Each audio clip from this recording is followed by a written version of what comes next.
રાજકોટમાં દુષ્કર્મને ફાંસીની સજા પર ડેપ્યુટી સીએમ હર્ષભાઈ સંઘવીનું નિવેદન સામે આવ્યું છે।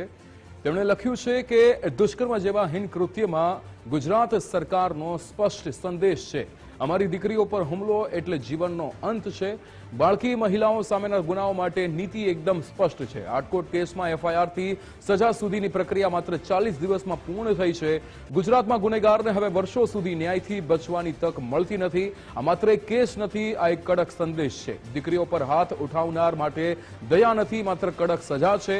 સફળ કાર્યવાહી બદલ રાજકોટ ગ્રામ્ય પોલીસને અભિનંદન પણ પાઠવ્યા। સરકારી વકીલો અને સમગ્ર ન્યાયિક તંત્રને હાર્દિક અભિનંદન પાઠવ્યા। ઝડપ, નિષ્ઠા અને વ્યવસાયિકતાથી નિર્દોષ દીકરીને સમયસર ન્યાય મળ્યો છે। ગુજરાત સરકાર દરેક દીકરીની સુરક્ષા માટે અડગ રીતે પ્રતિબદ્ધ છે। સ્પષ્ટ સંદેશ, દીકરીઓ કે બહેનો પર હુમલો એટલે જીવનનો અંત।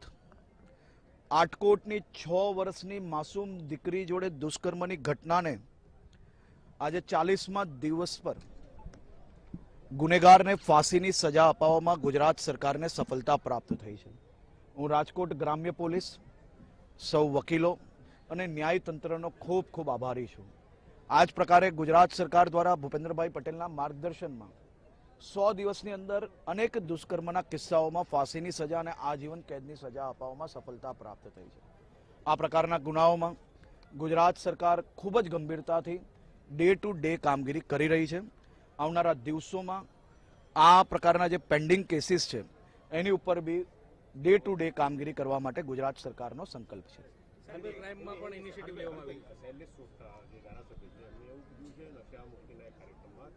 યુનિવર્સિટીમાં ડ્રગ્સનું ચલણ વધી રહ્યું છે, બહારના રાજ્યોના જે વિદ્યાર્થીઓ છે એના કારણે આ દૂષણ વધી રહ્યું છે।